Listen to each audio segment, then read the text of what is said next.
Hello, future Spartans and families. I am so glad you could join us for our virtual open house this evening. My name is Dr. Jim Coleman, and I'm the Provost and Executive Vice Chancellor here at UNC Greensboro. And that means I'm the Senior Academic Administrator overseeing all of our academic programs and instruction. And that's a big job considering we offer more than 125 undergraduate programs alone. No matter what you choose to study, my job is to make sure your educational experience at UNCG is second to none. We do that first by ensuring teaching excellence. I just joined UNCG in July, and I worked in several well-known universities before I came here. And I have been blown away with just how much our faculty really care about the success of UNCG students. And they're also very passionate about teaching, so you can count on getting direct instruction from the very best teachers around. Our faculty are also regularly recognized as leading scholars and artists in their fields. They make breakthroughs in many disciplines, ranging from biochemistry to history, or they receive accolades from audiences and readers in disciplines like theater, music, and creative writing. Our faculty are impressive, and you will get to know them.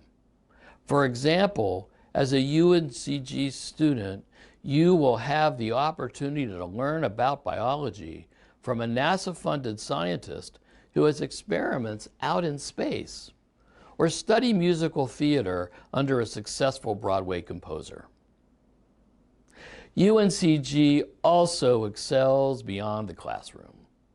Now, there's a network of faculty and staff here who will support your ambitions and will help you find your calling. After all, this is college, and there's no better time to try something new. So whether you decide to work in a neuroscience lab or spend a semester studying Spanish culture in Peru, or to do both, the truth is at UNCG is that you can do it. Learning here extends far beyond the classroom walls, and we are all here rooting for you and supporting you to chase your dreams. And finally, UNCG is a place where there's a fantastic support system for you if you just need a little extra help. And everyone, including me, needs some help sometimes. So whether it's tutoring or note-taking workshops or coaching for your speaking, helping students succeed in school and beyond is what we do here. And I am so proud of our legacy of providing a supportive and caring environment for every one of our students. And at the end of the day, no matter what you choose to study, you, the student, truly matter here at UNC Greensboro. After all, what's a university without its students? We wouldn't be here. So it is my great honor to serve you as provost by providing a meaningful and life-changing education. And I really can't wait to see where your college journey takes you. And I really hope you'll find a home here at UNCG.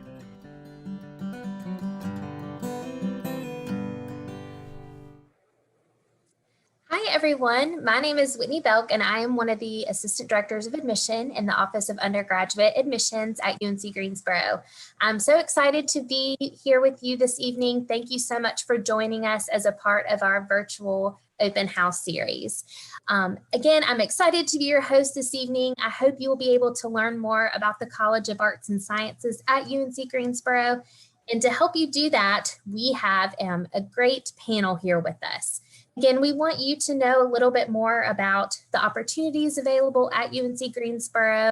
We also will have a texting number that'll be shown on our screen as well. So you're welcome to text any questions that you have to us. So please do that so we can make sure to answer your questions with our wonderful panelists. Again, I am joined tonight by an awesome panel of experts from the College of Arts and Sciences that will allow you to hear more about the wonderful opportunities that are available for you and answer any questions that you may have. So again, be sure to text your questions to our dream team and we will be making sure to answer those along the way. I'm going to start by introducing our panel this evening, and I'm going to start by how everyone is lined up on my screen. So I'm first going to start with Jessica. Can you introduce yourself?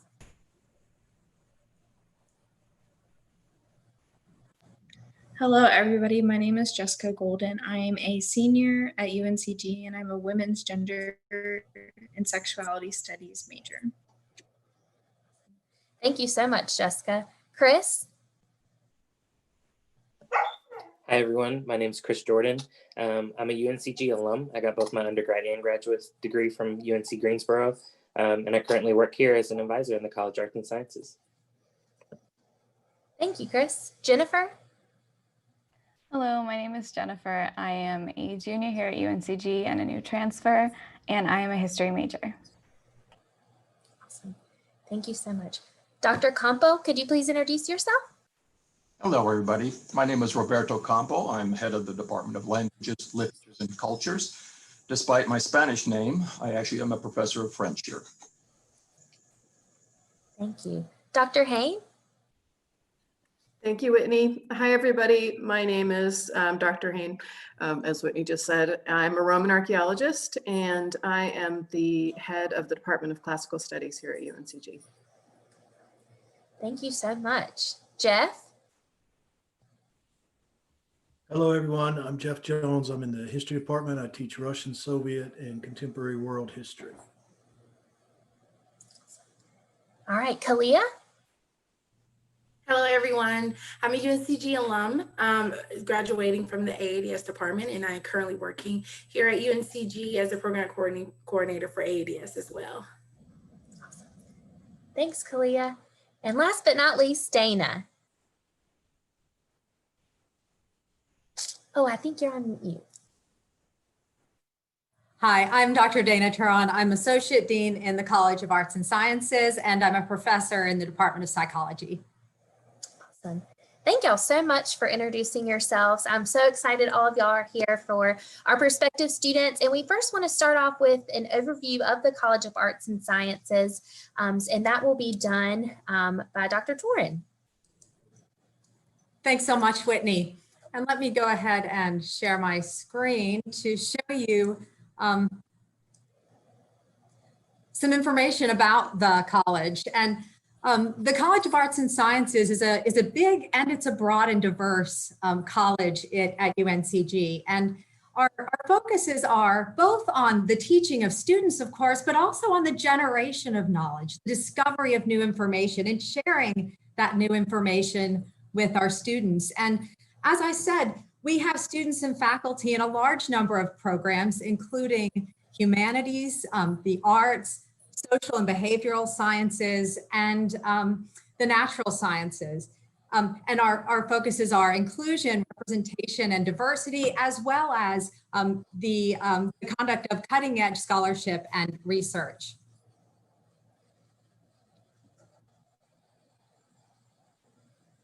And we have over 25 departments and programs, and the college actually teaches over half of the credit hours that are taught at UNCG. And so again, it's a really big part of the university. We also award a large proportion of the degrees that are offered at university.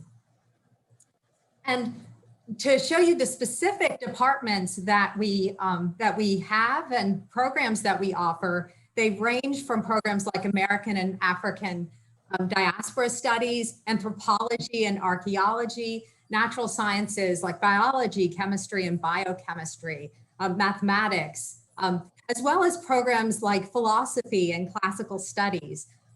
We have many of the most popular departments in the university, including departments like psychology and sociology. And many of the panelists that we have today are from departments in the College of Arts and Sciences, like, for example, women's gender and sexuality studies. And as the former women's college of the UNC system, women's studies, I think, is a very important part of what we offer.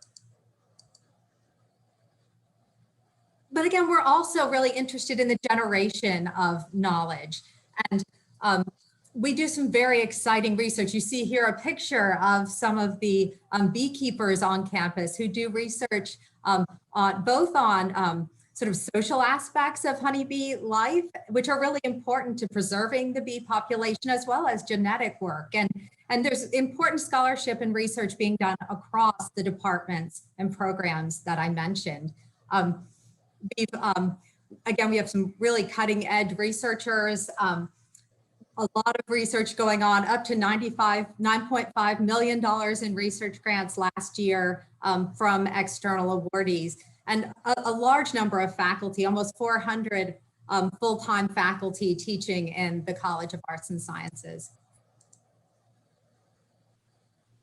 And another important perspective that we have is really trying to make sure that we have a diverse and inclusive representation, both for faculty and students, because it's really through the rich diversity of viewpoints and ways of looking at the world across our different departments, but also across individuals from across the world, that we're able to understand the world and generate knowledge and teach our students.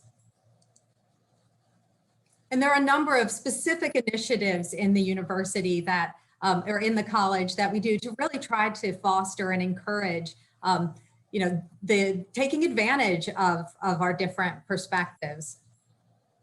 And so I encourage you to look at the website for the university or for the college, look at the specific faculty interests that are that we're offering within arts and sciences. A lot of what we do as faculty in the College of Arts and Sciences really comes from a teacher-scholar model. And so when I say teacher-scholar, we're engaging in scholarship, we're really trying to understand the world. And we do that by including students both at the undergraduate and the graduate level in the work that we do. And you see that happening across our departments, from our really large departments that have PhD programs and large numbers of undergraduates involved, as well as in our really small programs and interdisciplinary programs where students get the opportunity to work one-on-one with faculty that are tackling some of the most important problems in our world today. And so there are some excellent opportunities in the College of Arts and Sciences to really dig in and really be a part of understanding the world and generating and discovering new information. And so I will take it back to the panel for us to answer questions or do the rest of the program. Yeah, absolutely. Thank you so much. One question that I had for Kalia, I know that you mentioned you were an AADS alum of that specific program. Could you tell us kind of what that means for prospective students and what that is? So yes, so I graduated actually in 2018, so not too long ago, from the African American African Diaspora Studies program.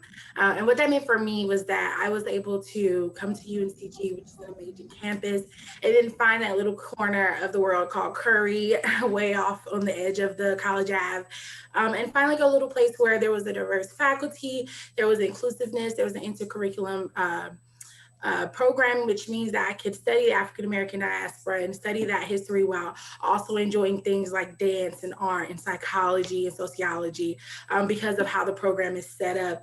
I was able to discuss things with faculty who maybe from WGS or sociology or history, and therefore get many great points of views, great interests, and have all those perspectives. And really, it helped me grow holistically as a student. And now as a professional, I'm able to, dig back into that box of goodies that I was able to pack through those 4 years and really help, like you were saying, Dana, really with that generational and pass on that knowledge to those people who are now coming to UNCG and thinking about enjoying and learning more about the African Americans and African diaspora studies.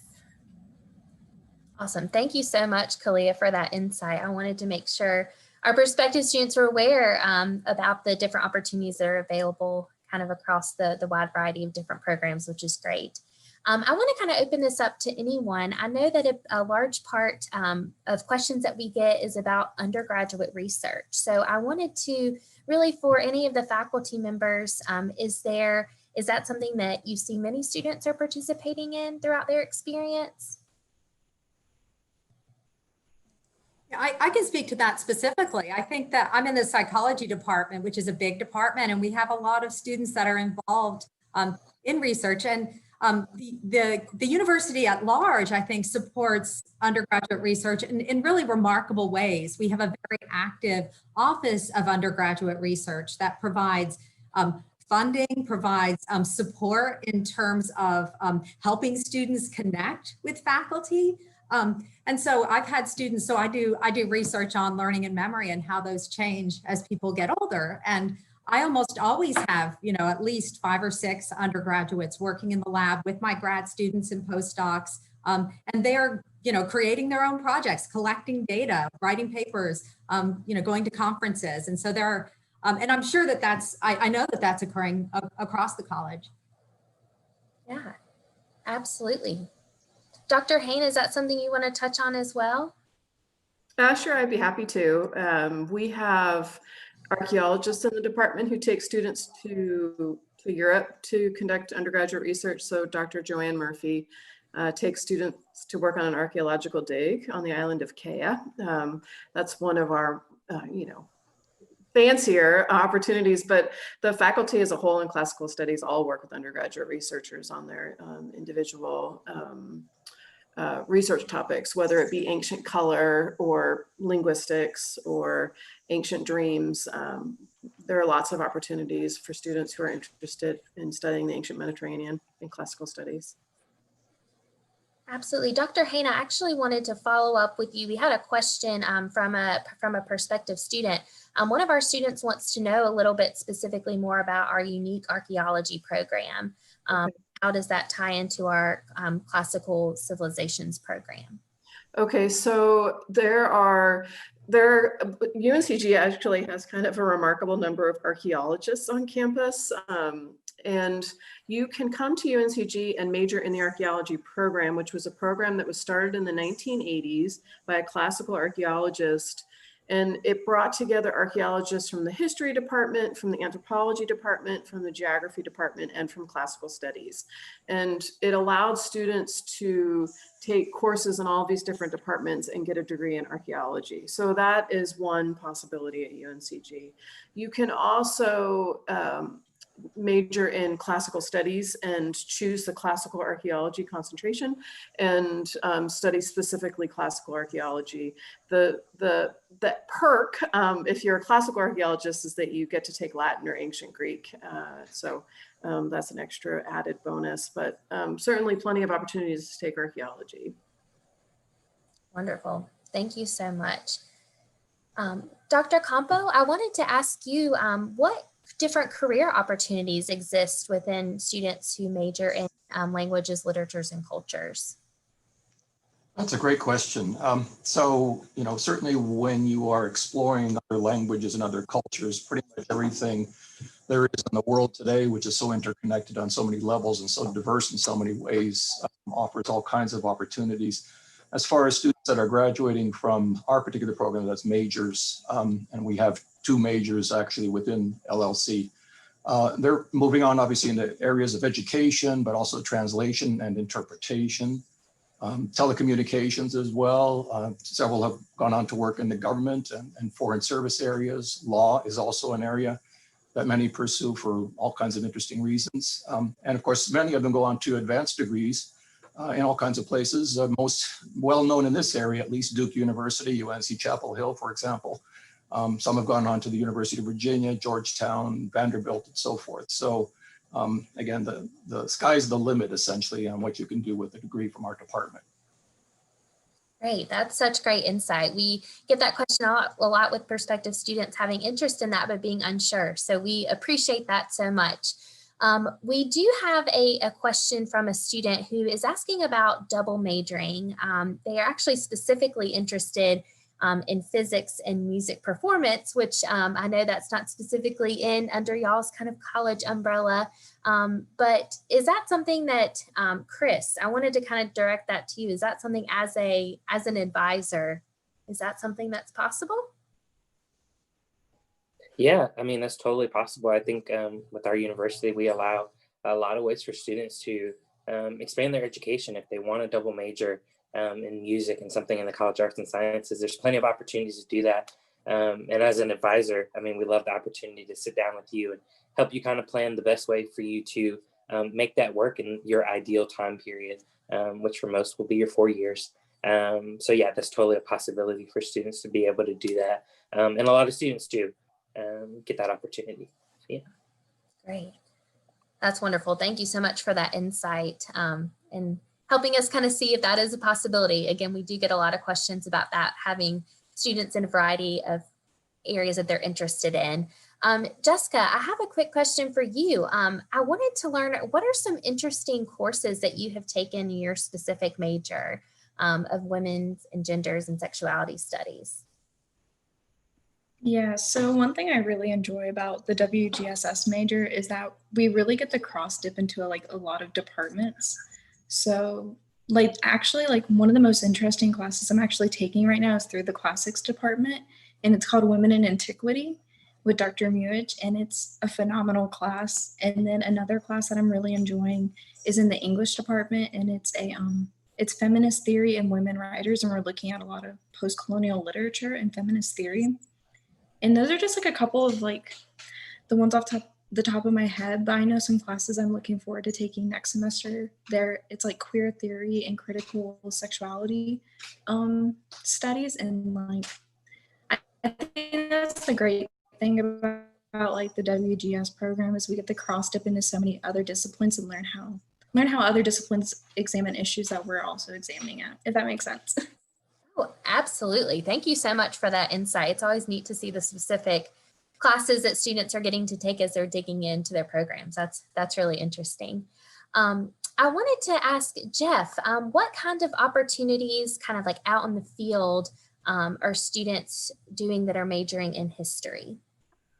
Basically anything, right? That's it's along the lines of what Dr. Campo was saying. I mean, honestly, you can do anything with a history major. We stress, of course, primarily is the emphasis on skills that we teach, the critical thinking, writing, research skills. Get back to your earlier question. There's a lot of research going on in the history department for undergrads as well. So with those skills, I mean, honestly, I think to quote Dr. Campo, the sky is the limit. You can do basically anything with a history degree.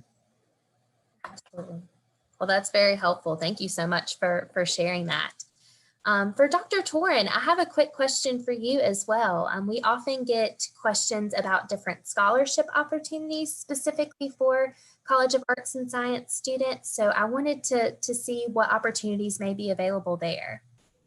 Well, there are a large number of scholarships that are available, both specifically for college students as well as university scholarships that college students are often very, very eligible for and often get. And so there are departmental scholarships within specific departments where you can, get a scholarship in order to study a specific thing, but there are also scholarships that are need-based or that are merit-based. And one, I think, interesting thing that we do in the College of Arts and Sciences is there are often opportunities for scholarship winners to interact with the donors who have provided the funds. We do, in less socially distanced times, we did a luncheon every year where the scholarship winners would meet with and get to have a dinner or lunch with the donors. And the donors are just so excited to support students and to learn about them as people. And there are, I think, some important friendships that have grown out of that. And,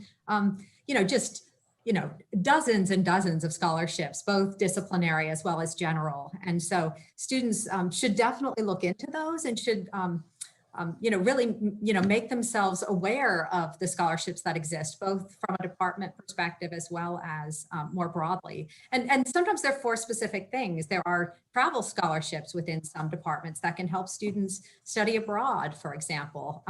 And I think that those are the types of opportunities that really enrich students' experiences. Great, thank you so much. And how can students find out about some of those experiences or scholarship opportunities? Well, they can go to financial aid and talk to financial aid. They can talk at admissions about different scholarships. They can talk to their department heads and find out. And sometimes students will talk to, the research mentor that they're working with, the person, professors in classes that might be aware of specific opportunities that the student would be eligible for and would be a good fit for what they're doing. But again, the Office of Undergraduate Research is always a good place to look for scholarships that are specifically involved with integrating oneself into a research community. Wonderful. Thank you so much for sharing. That's super helpful information, as that can be an intimidating part of the process coming in for college students. Chris, I wanted to go back to you quickly.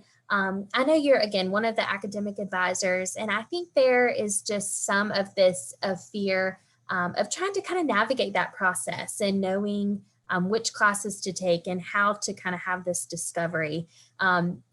How can an advisor help them as an incoming student? What kind of does that look like? Yeah, so I think with our advising, it's really based on the students. I know our advisors in the College of Arts and Science, we're very student focused. It's very different in high school where in most cases you were given, this is exactly what you have to do. But as it was noted earlier, we have so many classes that we offer, and so many different classes meet their degree requirements. So really, we work with the student to find, like, what are you actually interested in and what do you want to learn about? And we give them opportunities to take a class, maybe in the classics or history, that meets a requirement for them that they might not have taken before. So we take that time to really sit with them, sit down, talk to their degree works, talk with their requirements, and talk about the opportunity for them to branch out and really explore these different areas that they didn't think that they could explore before. And they get to do that, every semester. They get to sit down with us really as many times as they want. And we're happy to do it. We love sitting down with students. That's why we're here. But it really does give them a lot of leeway to not only take their major classes, but take those other classes and expand their horizons in that way. Wonderful. And is that something students, I know they often ask us how they get assigned different advisors. How does that kind of process look like? Or how does that happen? Yeah, so for the College of Arts and Sciences, for their first year or their first 30 semester hours, they're with the College of Arts and Science Advising Center. So that's our great, wonderful knit unit that we have. And then once they get into their major, they're assigned a major advisor within their department. So that's usually how that'll work. But they do have one assigned advisor that they'll work with. And generally when they're in the department, they'll be with that advisor until they graduate. Wonderful. Thank you so much. That's super helpful to know. Again, I know it can be intimidating coming in. Kalia, did you have something to mention? Oh, I think you're on mute. I'm sorry. Sorry about that. Yes. So I was going to talk a little bit about, just to add, about advising the Students First office. So our advisors are amazing and they do an amazing job. And I found that sometimes if I wanted a little bit more information, I would go to Students First. And then they would be able to help you map out those plans. So I would go to my advisor and they'd help me create a great plan. And then Students First would really help me stay on track with that plan and hold that accountability. If I wasn't able to get my advisor through email or something like that for some odd reason, then I could always have that backup for Students First, who would really help you go in there and even stick to that plan. So I personally was a double major, and double majoring was a lot. It's always a lot because we want to learn so much and we want to graduate in those 4 years and we want to do it with a good GPA. So you need a village. And the part of the reason why I chose UNCG is because that village is there and we have all these amazing advisors and Students First and faculty and our peers. So I just wanted to say, so if you are thinking about double majoring, that you have that support here in so many different areas. Great. Thank you so much for that insight. And I know that multiple students are asking us kind of what that experience looks like as a student who's in the College of Arts and Sciences. So Jennifer, could you talk a little bit about overall your experience? I know you mentioned coming in, that's something that you would like to share more about. Well, I've come in pretty recently, so the entering into college is very much fresh in my mind. The UNCG staff has been very welcoming so far.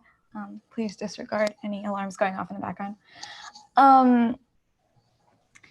And they've been very good, like setting me up for, my new classes. Like my advisor has been very, very helpful because initially I was wrongly classified, and, they were very quick to get me into the right classes and to set me on track for my major. And UNCG is pretty flexible when it comes to your graduation plan or your major. I know a lot of people that have changed their majors pretty quickly into coming in, and the advising group is very, very quick to get them on the path for their new major to see what will transfer over. And me personally, coming in with an associate's degree from a completely different institution, they were very, very quick to see which classes transferred in, and then which classes I already had the credits for and things like that, which is really great because I know at a lot of universities that sometimes doesn't connect in your first semester and you might have to repeat things. So I'm very, very happy that, so far UNCG has been doing a very good job of that. Awesome. And what about you, Jessica? What kind of brought you to UNC Greensboro? So I've been here since the fall of 2016. So I've been here an extra year than planned, but I've done a lot at UNCG. I studied abroad. I was an orientation leader. I'm an RA. I did the McNair Scholars Research Program over the summer. So I think something that I didn't expect to happen, but I was already kind of like, this is what college will give, is like all the opportunities UNCG has given me. And like, I know when I was looking at universities, I was really looking for a university that that really felt like home, that really made me feel supported in like what I wanted to do. And I've really found that at UNCG. And I've grown a lot here, and like I've had so many positive experiences with everybody that I've met. And I'm also a double major. So like, I feel like at UNCG, I have support, like what Kalia was saying earlier, like you need like a village. And so UNCG offers a lot of opportunities, but you also have to be proactive and make sure you're going for those opportunities to make the most of your experience. Great. Thank you so much. I know that that's something that culture of care at UNC Greensboro is very important. And I see a lot of heads agreeing with me on that. And I think that that's something we often try to share with prospective students and want them to understand. Jessica, I know that you mentioned you studied abroad. Can you tell us a little bit about that experience and what how that kind of came about for you? Yeah, so I'm also an international and global studies major. And so one of the requirements for the major is that you study abroad. And I studied abroad for a full year in Japan from 2017 to 2018, I believe. Or yes, it's 2018 to 2019, 2017 to 2018. And it was an amazing experience. Honestly, the study abroad program at UNCG is phenomenal. I will say that. Like Tom, who's over there, he is like, everything's so efficient. They like walk you through everything. Anytime I like felt really stressed when I was abroad, or if I was like not like, I was just struggling, I knew I could like reach out to Tom and he was like there to help me. And I feel like if you're going to college, you should definitely study abroad, because for me, like it was my cheapest year at UNCG because I was able to get scholarships. And yeah, the study abroad program is phenomenal here. They also offer semester programs and summer programs. And yeah, they'll walk you through it. They make it super easy. And yeah. Great. I know. Chris, yeah, go ahead. Yeah, so I also studied abroad when I was a student. So I actually got to study in my graduate program, which was great. I went to Finland for a semester. But like, it was just that it's actually it's a lot of fun to go abroad, but it's really convenient. Like, a lot of people think that it is something they won't be able to do because like finances and stuff. But as it was mentioned earlier, we have those scholarships available for our study abroad students. And we make it very reasonable and achievable for you to go abroad. And it was actually probably one of my favorite semesters between undergrad and graduate, where I actually got to go to Finland and hang out there and learn some really good stuff. And my faculty in the communication studies department were super supportive, and the study abroad office was so helpful in getting that going for me and helping me get there and everything. That's super helpful. Thank you so much. I know that that is something that a lot of students look forward to as a part of the experience, but there is some of that fear there of figuring out, how am I going to make this work? Is it going to fit into my schedule? So those are both very helpful. Thank you both so much for your insights. Chris, I'm actually going to come back to you. One of our students wants to know if there are any majors with us today or in the specific program that offer accelerated master's degree programs. So if anyone can actually speak to that, that would be very helpful.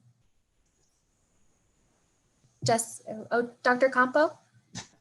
Yeah, hi, thanks. Yeah, actually, we have that. I think a number of the departments, actually across the campus, but in the college in particular, have that opportunity. So it is possible, in fact, to pursue, for example, a master's degree in our department, languages, literatures, and cultures in either Spanish or French and Francophone studies. And that begins essentially in the final year as a major, so undergraduate level, which counts at the same time towards their credits in the major program. So it is very doable. It's also a nice way to condense the time and economize a little bit as far as your studies go. Wonderful. I know, Jessica, were you going to mention something as a part of that too? Yeah, the WGS program actually offers that, but you apply, I think you apply your first year as your second year as a sophomore, and you apply for the accelerated master's program because WGS also has a master's program here at UNCG. Wonderful. Thank y'all so much. We have a lot of questions coming into the chat, so I want to make sure that we're able to get to them. One of our students has a question about, they have multiple interests. They aren't really sure what they want to major in. Are there any specific courses that are available? And kind of what does that look like if you don't know? And maybe what are some courses that students could take to help them navigate that process? Yes, Dr. Torn. I think that one benefit of having a general education program and being in a college, more liberal arts focused program like arts and sciences is that you will naturally, by beginning with general education program, meet faculty and be exposed to disciplines that are very broad and varied. And so I think that students can, in talking with their advisors, certainly within CASA, the College of Arts and Sciences Advising, which I should again say is just exceptional. I mean, just really great people who really, understand students and are really energized by the opportunity to help them get where they want to go. And so having those conversations, talking with the advisors about the classes that they enjoyed and why they enjoyed them, and talking with your professors. I think sometimes undergraduates come in and will be a bit intimidated and we'll see, the office hours listed, but won't always take advantage of them. And I would say students should absolutely contact your professors. Professors love those moments of getting to talk one-on-one with students about what students are excited about. And so have those conversations with both advising staff and your professors. Take advantage of your general education courses and really try to take classes that seem exciting to you and dig into why it's exciting, reflect on those things. And I think that helps students find, what discipline they want to study and focus. And we have many disciplines that people don't sort of naturally think about as what they might major in. Like classical studies, for example, we have a lot of students who come in and, they take a class and they realize just sort of the rich, history and perspectives and how much it does apply to things that are relevant for them and, and end up pursuing that as a career. Great. And I know you mentioned office hours, and I think that that's something that is important to note. Is that something that all professors, and majority of them have office hours and are accessible to students in the College of Arts and Sciences? Yes, absolutely. All professors will have office hours. Right now, of course, those are often virtual. But professors, and sometimes professors would rather, have a very specific time, which they all do, but most professors will also schedule an appointment with you at a time that meets your schedule and is convenient for you. But I think Roberto might have had something to say as well. Well, thank you. Actually, you've said a lot right there, but I just wanted to kind of remind people that once you're admitted to UNCG and you're making plans to come in here, you're going to want to participate in the Summer Orientation Program, or SOAR. And during that experience, hopefully in the future it will be in person, and this year it was virtual. But during that experience, you'll be receiving one-on-one advising, indeed, again, from the great folks in CASA and other advisors on campus during that period. And they alone can begin to help orient you toward the kinds of gen ed courses that would set you best on the path toward this kind of exploration. I can mention, for example, a couple in our department that are extremely popular, have been now for several years. One is called Global Crossing Topics in Images, Media, and Texts. It's an LLC 120 course, a first-year course, and another first-year level course called Global Green: Cultures of Production and or Consumption. Every time those courses are filled to the rafters, and we see those students come back in and take all kinds of courses. And very many have, in fact, decided to continue taking multiple languages in our department and pursuing our concentration in global languages and communities as one example. So most of all, you want to remain open to testing many waters as you arrive. Interdisciplinary programs on our campus are, in my opinion, stellar. I was a former director of the International Global Studies program, for example, and you've heard about the Women's and Gender Studies program, African American, African Diaspora Studies programs. All of these are interdisciplinary. And if you get your toe in the water in any one of those, you'll have an absolutely great opportunity to really find out what really turns you on. Absolutely. And actually I have a follow-up question for you, Dr. Campo. Could you help our prospective students kind of understand a little bit more about languages, literatures, and cultures, and kind of what students would be studying as a part of that program? Wow, that's great. Yeah, so we have two main majors for the undergraduate level. One is, of course, in Spanish, which is our largest major, but we also have a major in languages, literatures, and cultures. And within that particular major, you have 4 different concentration areas. One is French and Francophone studies. One is German studies. One is the global languages and communities major that I mentioned previously. And we also have one K-12 licensure in French and Spanish. So those are, particular areas of study within our department. One thing we do recommend to all of our majors as well, because again, we are a humanities department and we are cultivating all the many skills that Jeff Smith referred to a little bit earlier. We want to make sure that you're branching out and touching all of your areas of interest. And I would recommend, for example, somebody perhaps double majoring in French and Francophone studies and psychology, for example. There's a great tradition in French modern intellectual thought that's very connected to psychological issues, for example, of course, in history and so forth. So again, make those connections, plan to make those connections, remain open when you come in, but talk to people, of course, talk to those advisors, go to the departments as best you can and connect up with your professors. Wonderful. That's so great. Again, I know with all the list of majors that we have in the College of Arts and Sciences specifically, there are so many wide varieties, but again, just kind of digging in and exploring what those mean, what students can do with those. That's very helpful. We do have another question from one of our viewers this afternoon. Chris or Dana, either one of you, one of our students wants to know why there is a 4-year foreign language requirement as a part of the College of Arts and Sciences program.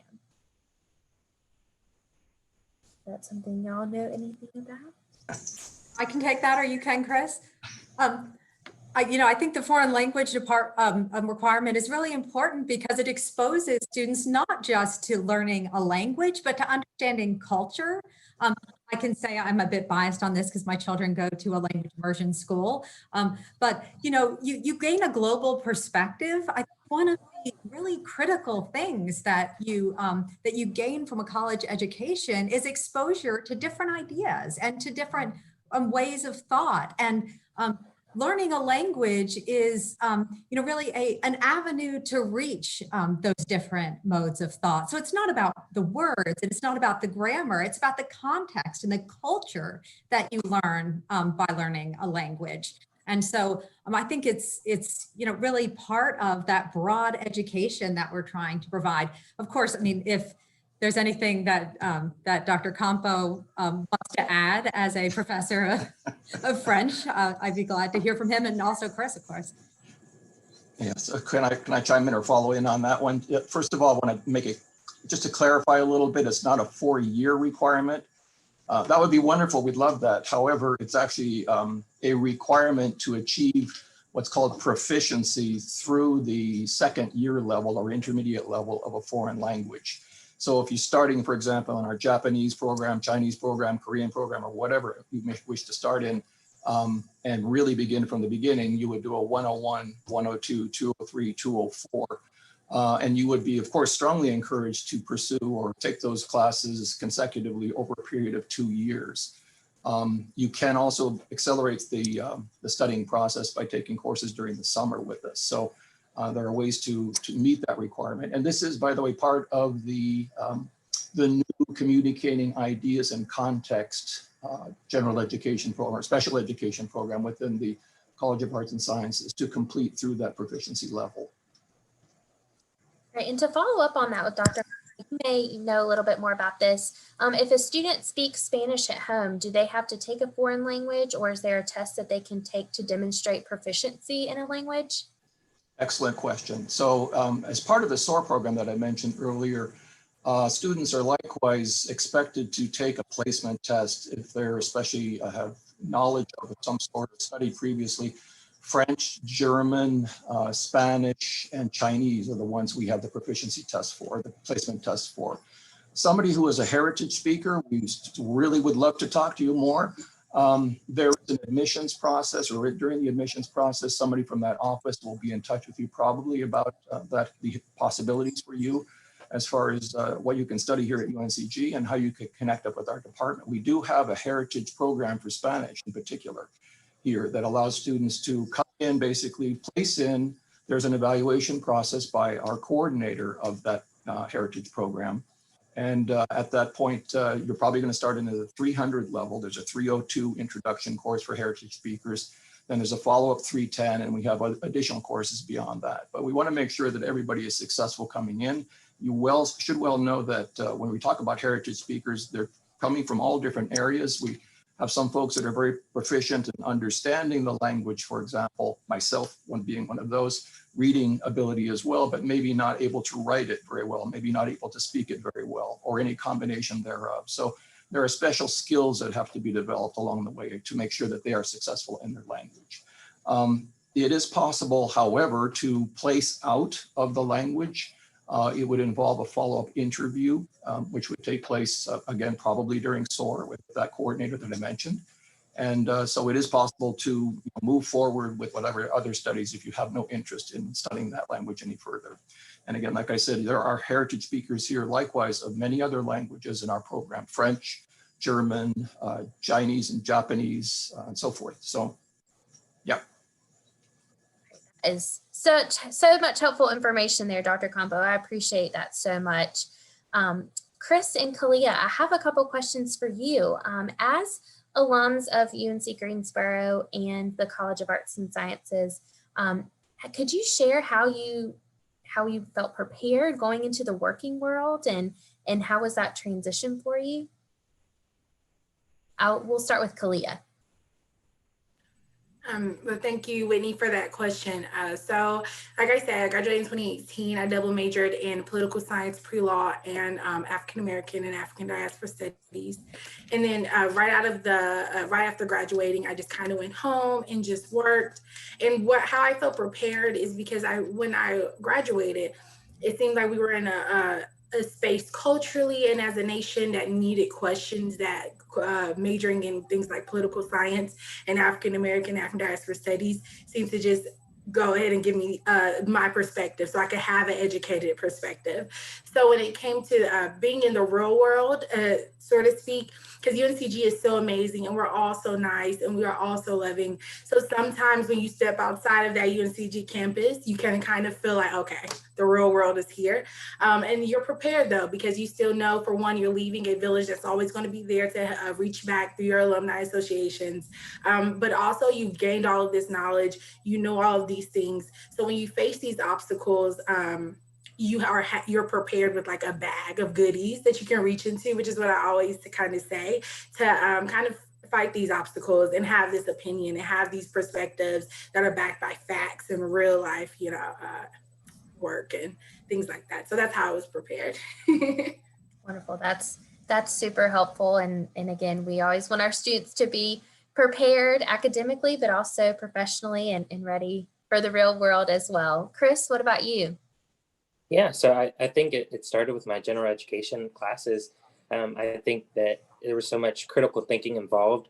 They really helped develop my skills and abilities in terms of making, the things that I did very marketable to jobs when it was time for me to graduate, and I graduated with my undergraduate. I was applying to different jobs, and like Jessica mentioned earlier, there's so many opportunities on campus for you to get involved. I was an RA. I got to become a founding father of a fraternity. I did a lot of things, but it's because I chose to get involved. And those skills really helped, build on things that I already had. So when I was looking for jobs, and I did, eventually find one here at UNCG, I had a lot of skills that have been built upon because of the opportunities that UNC Greensboro provided for me.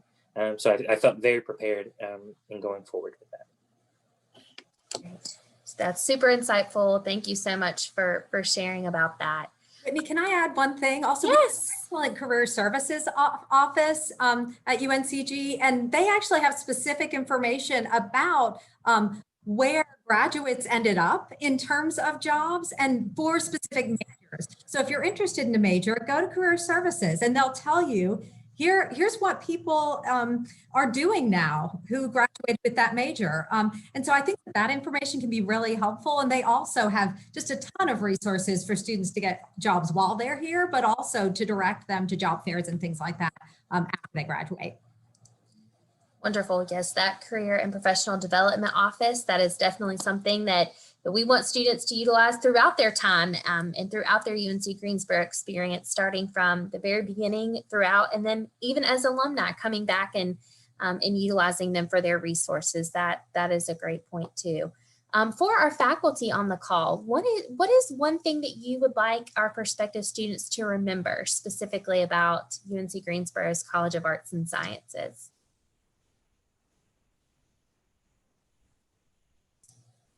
Anything in particular?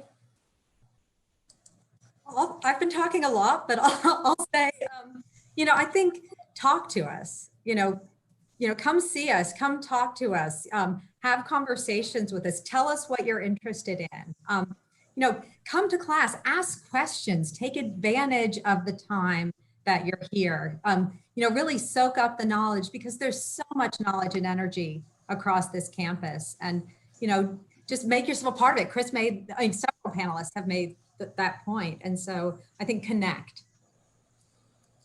So important. Get to know these faculty members, get to know your advisors, utilize these great faculty and staff members that we have, because our ultimate goal is to help you figure out where you need to be and kind of finding your way, as kind of our tagline says at the university, find your way here. So essentially that's exactly what we want to do. I cannot believe how quick this hour has gone by for us. It definitely has been a very quick one. I do want to quickly follow up with our current students at the university. I know a lot of students who are tuning in are likely kind of working to kind of navigate this college search process. And so what made, when you were looking at different institutions, what made UNC Greensboro stand out? And what makes the College of Arts and Sciences stand out to you? Jessica, we'll start with you. So when I was first looking at universities to apply to, when we were able to, I did a campus tour of UNCG. And it stood out to me because my friend's mother was an alum. So she talked about how much she loved UNCG. And then when I came on campus and I heard about all the things they had to offer and about the Japanese program specifically, I got really excited. And I just really enjoy how UNCG was diverse, and I enjoyed how we created a culture of care here. And yeah. No, that's great. I think that is definitely something that we strive to do and really kind of bring that to life. Jennifer, what about you? What kind of made UNCG stand out? So the first and most obvious thing that made UNCG stand out to me was how friendly they were to transfers, that they would take my associate's degree in one piece instead of piecemeal, which would allow me to graduate on time. And then, so obviously I was transferring at the time of COVID, so I had to do this all sight unseen. So the first time I saw campus was when I moved my stuff onto campus. So that was a little scary, but what really attracted me about the school was the abroad programs. And, you know, I really want to study abroad. That's one of the big things that I wanted to do while I was in university. And as a member of the honors college, study abroad is obviously a big part of what we do. And their commitment to like getting us all abroad and getting us, you know, abroad in a way that we can actually afford was very, very, you know, because I come from a low income background. So I was like, I don't know if I'm going to be able to do that. But UNCG seems to be very committed to doing everything in a safe and affordable way for us. Great. Thank you so much, Jennifer, for that insight. Again, having your perspective as a transfer student is very helpful as we do support large population of transfer students and first year incoming students as well. Well, I definitely want to thank all of our knowledgeable and helpful panelists who were able to join us today. I definitely learned something new. I hope our viewers learned a lot as well. I want to remind our viewers that we are going to return on Monday with another live stream that's going to be featuring a live guided campus tour at noon, another talk with admissions counselors and financial aid counselors beginning at 4 p.m. Again, I just want to thank everyone for joining us this evening, and we will definitely see you again soon. Bye, everyone.